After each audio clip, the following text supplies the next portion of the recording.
గోదావరి ఉగ్ర రూపం దాలుస్తోంది. భద్రాచలం వద్ద గోదావరి వరద ఉధృతి పెరిగింది.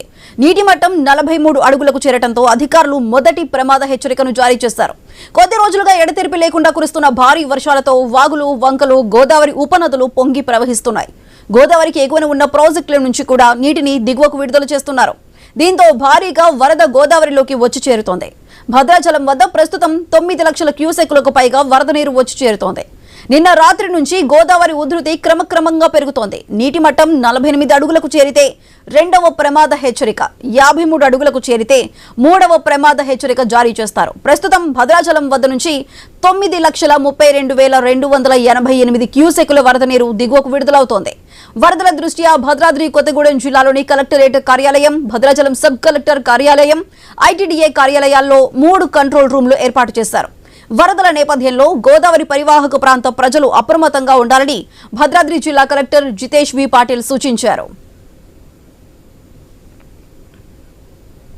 గోదావరి వరద ఉధృతికి సంబంధించి మరింత సమాచారం మా ప్రతినిధి నవీన్ అందిస్తారు. నవీన్, చెప్పండి. ఆల్రెడీ ఇప్పటికే మొదటి హెచ్చరిక జారీ చేశారు.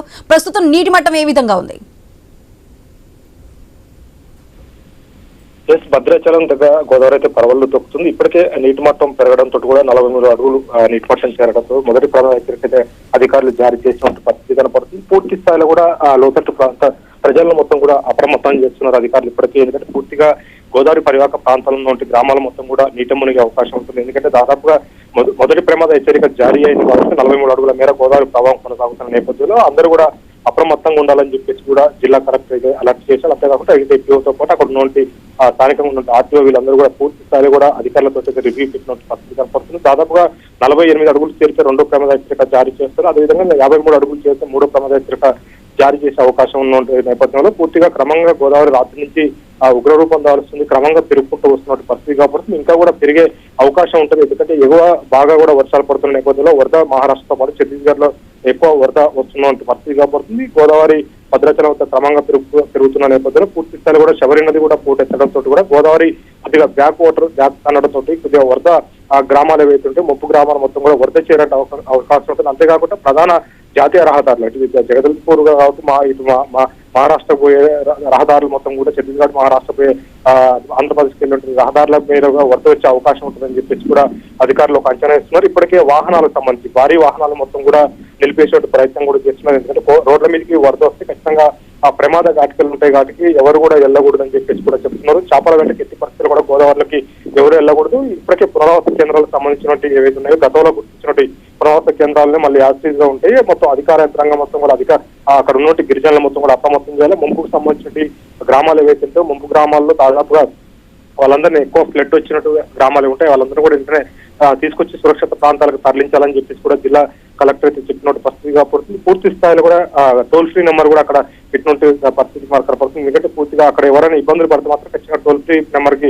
ఫోన్ చేసి ఖచ్చితంగా రెస్క్యూ చేసి వాళ్ళని తీసుకొచ్చే ప్రయత్నం చేస్తున్నారు. వరదలు వచ్చేటువంటి ప్రాంతాలు ఏవైతే ఉంటాయి ఎందుకంటే ప్రధానంగా రోడ్ల మీద కూడా వరద చేరే అవకాశం ఉంటుంది. కొన్ని గ్రామాలకు రాకపోకలు పూర్తి స్థాయి కూడా నిలిచిపోయే ప్రాంతాలు ఉంటాయి. ఆ ప్రాంతాల్లో పూర్తి స్థాయిలో కూడా మెడికల్ సంబంధించినటువంటి ఏవైతే ఉంటే ఎమర్జెన్సీ కిట్లు మొత్తం కూడా పంపివ్వాలి. మెడికల్ సంబంధించిన సిబ్బంది కూడా ఆ గ్రామాలనే ఉండేటట్టు చూడాలని చెప్పేసి కూడా జిల్లా కలెక్టరేట్ అధికారులకు ఆదేశం జారీ చేశారు. అంతేకాకుండా పోలీసు మొత్తం కూడా పోలీస్ టీం కూడా పూర్తి స్థాయిలో కూడా కొన్ని ప్రాంతాలు ఏదైతుందో కొన్ని ఆ వాగులు వంకలు దాటలేని పరిస్థితి ఉంటాయి. అంతేకాకుండా ప్రధాన రహదారుల మీద కూడా వరద వచ్చే అవకాశం ఉంటుంది. అక్కడ బ్యారిగేట్స్ పెట్టేసి పహార కాస్తున్న పరిస్థితి కనపడుతుంది. పూర్తిగా అందరూ కూడా అప్రమత్తంగా ఉండాలి. వరద పెరుగుతున్న పరిస్థితి కనపడుతుంది. బయట నుంచి కూడా ఎగువ నుంచి కూడా ఎక్కువ వరద వస్తున్న నేపథ్యంలో పూర్తిగా ఇంకా వరద పెరిగే అవకాశం ఉంటుంది. రెండో ప్రమాద హెచ్చరిక కూడా వచ్చే అవకాశం ఉంటుంది ఈ రోజు అని చెప్పేసి కూడా అధికారులు ఒక అంచనా అయితే వేస్తున్నారు. పూర్తి స్థాయి కూడా సిడబ్ల్యూసీ అధికారులు కూడా అదేవిధంగా హెచ్చరికలు కూడా జారీ చేస్తున్నట్టు పరిస్థితి కనపడుతుంది. ఎవరు కూడా గోదావరిలోకి తక్కువ అంచనా వేసి పడవలలో చేపలు పట్టడం కానీ ఇవన్నీ చేయకూడదని చెప్పేసి కూడా ముందుగానే మత్స్యకారులకు కూడా ఒక హెచ్చరిక అయితే జారీ చేశారు.